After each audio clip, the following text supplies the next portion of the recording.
El gallo que no cesa con Chema García Langa en Radio Nacional de España.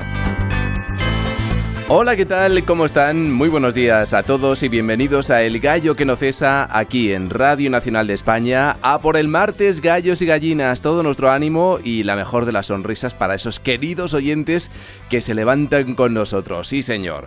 La insistencia tiene un sentido y una motivación, y si en este programa hablamos de cambio climático de manera recurrente es porque estimamos que este es un grave problema frente al que hay que poner medidas ya, no valen medias tintas, ¿eh?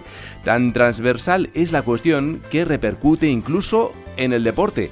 Ni las competiciones ni sus horarios serán iguales en los próximos años. Es más, los episodios de calor ya condicionan, por ejemplo, los partidos de tenis o los de fútbol, por no hablar de los deportes de invierno que corren el riesgo de convertirse en rara avis de aquí a dentro de no mucho tiempo. A esa vertiente súmenle otra, la que tiene que ver con el efecto contaminante del propio mundo del deporte. Competiciones equivale a traslados en avión, construcción de estadios, transporte de maquinaria, movimientos de personas, en suma, un suma y sigue que requiere, según los expertos, de una reflexión. A esa reflexión vamos a dedicar los siguientes minutos. Será con Pancho Campo, entrenador de élite de tenis y presidente de la Fundación Planet Future.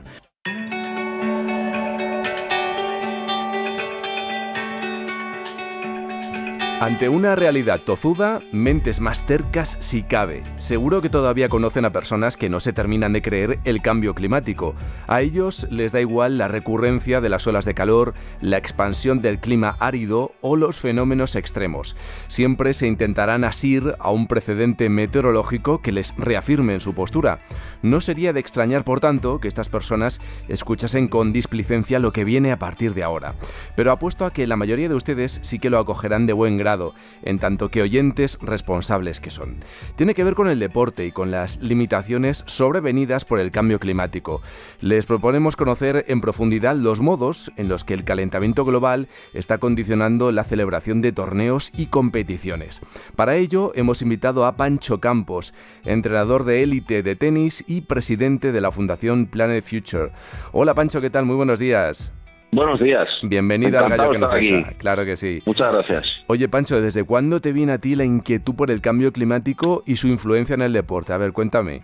Bueno, yo empecé a interesarme por el cambio climático a partir del 2003.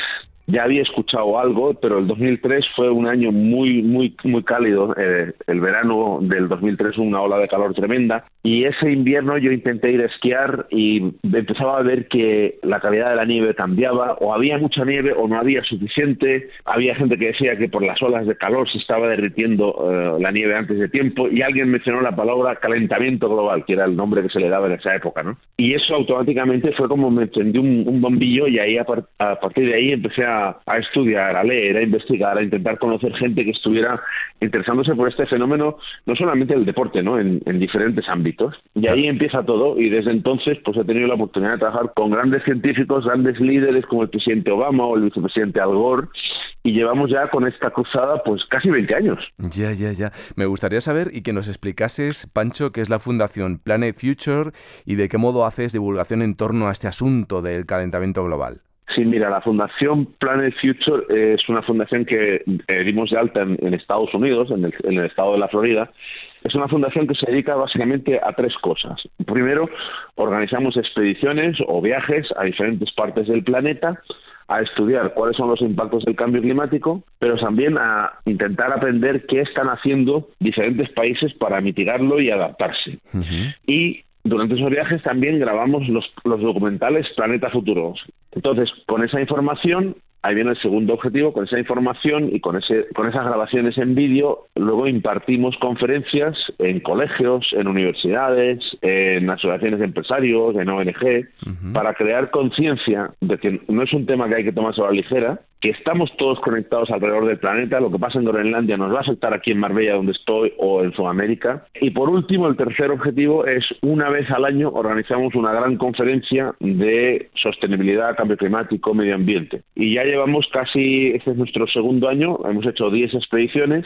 Uh-huh. He tenido la suerte de poder visitar sitios soñados para mí, ¿no? Groenlandia, el Ártico, Islandia, Canadá, la costa oeste de California, buceando en arrecifes del Caribe, Y la verdad que hemos aprendido muchísimo y también nos hemos asustado mucho porque te das cuenta que esto está pasando a una velocidad que jamás nos imaginamos. Me lo imagino yo en mi caso. Bueno, pues vamos al lío, si te parece, así de primeras. Cuando hablamos de deportes o de competiciones afectadas por el cambio climático, nos vienen a la cabeza los deportes de invierno, así de entrada, los que tienen el frío como contexto. ¿Qué futuro les espera, Pancho? ¿Son viables en un mundo que se calienta y que se reseca? Te voy a dar un dato que refleja perfectamente cuál va a ser el futuro de los deportes olímpicos. De las 10 sedes de los Juegos Olímpicos de invierno, las últimas 10 sedes, si lo quisieran realizar a partir de ahora, habría solamente 2 que lo podrían hacer. En las otras, la calidad de la nieve o la ausencia de nieve haría totalmente imposible celebrar unos Juegos Olímpicos de invierno. Caramba. La subida de las temperaturas, el derretimiento de las nieves, la inestabilidad climática, todo eso hacen imposible o ponen en mucho riesgo a muchas estaciones de esquí, a muchos destinos que además ten en cuenta una cosa, no solamente son los deportes de invierno y las Olimpiadas, son fuentes de ingreso, lugares que generan muchos puestos de trabajo. Hay comunidades enteras que viven alrededor de una estación de esquí. Entonces, si eso empieza a sufrir o a desaparecer, pues se van a perder no solamente ese impacto climático, ese impacto social que esto está teniendo. Y de hecho hoy en día no es raro, no es extraño observar, por ejemplo, el desarrollo de estas competiciones con nieve artificial, ¿no? Pero la pregunta ¿es de la misma calidad la nieve artificial que la natural? ¿Se esquía en las mismas condiciones? Tengo entendido que la calidad no es la misma y que no siempre puedes tú producir nieve artificial. Se tienen que dar unas ciertas condiciones, ¿no? Yo estoy muy interesado en hacer un viaje el año que viene a Sierra Nevada porque han sacado ellos un plan para mitigar y adaptarse al cambio climático que incluye cañones de nueva generación y el poder producir nieve de una calidad que se asemeje lo más posible a la natural, ¿no? Bueno, luego tenemos otras modalidades también afectadas, pero en las que tal vez no se observe ese riesgo tan inminente. Por ejemplo, ¿qué le está ocurriendo al tenis? Cuéntanos la manera en la que los partidos se están viendo afectados por el calor. Mira, antes de contestar tu pregunta, una cosa que me gustaría recalcar: es tan importante entender el impacto del cambio climático en el deporte como el impacto que tiene el deporte sobre el medio ambiente. Porque una cosa lleva a la otra. Si tú no reduces tus emisiones de gases de efecto invernadero, en el mundo del deporte estás echando leña al fuego al cambio climático, ¿no?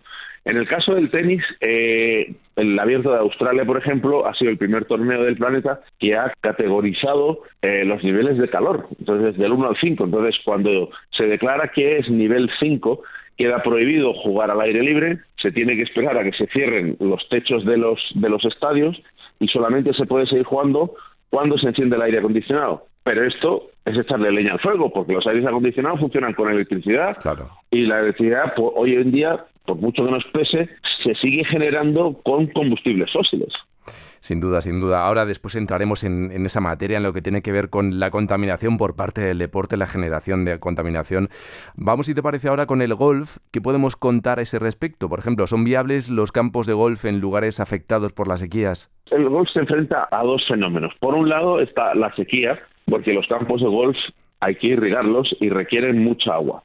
Aquí en Marbella, por ejemplo, yo estuve haciendo uno de los documentales y aprendimos que cambiando el tipo de hierba, me explicaban que se ponían hierba del tipo Bermuda, es una hierba que consume muchísimo menos agua. Uh-huh. Entonces, la sequía es un impacto brutal. Pero luego tienes la subida del nivel del mar. Entonces, hay campos en Escocia, campos legendarios, históricos, y están justo al lado del nivel del mar, y con la erosión y la subida del mar, pues puede que en unos 20 o 30 años estos campos no sean viables, dejen de existir. Bueno, la tierra y también en el cielo. Vamos con los deportes aéreos, Pancho. Fíjense ustedes, amigos oyentes, que ejercicios como, por ejemplo, el paracaidismo tampoco se libran de los efectos del cambio climático. ¿En qué sentido? Pues mira, qué bueno que me hagas esa pregunta, porque justo ayer estuve yo en Skydive Spain, en Sevilla, haciendo mi salto número 70. Anda, mira.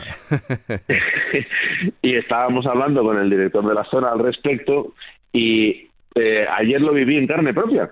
Ayer me dicen, oye, a la 1:30 vamos a cerrar la drop zone, que es el nombre que se le da a un sitio donde se hace el paracaidismo, porque como sube tanto la temperatura en Sevilla, el aire caliente asciende, pero también se fomentan las turbulencias y el aire se hace mucho más denso. Entonces, al arrancar, al despegar, el avión necesita una pista de aterrizaje más larga, tiene que revolucionar más los motores, por lo tanto tiene que consumir más gasolina o más gasoil. Uh-huh. Y a nosotros como paracaidistas es muy peligroso porque como te coja una turbulencia o un remolino cuando estás a punto de aterrizar, te puede colapsar el paracaídas y ya sabes lo que hay abajo, el suelo. Uh-huh.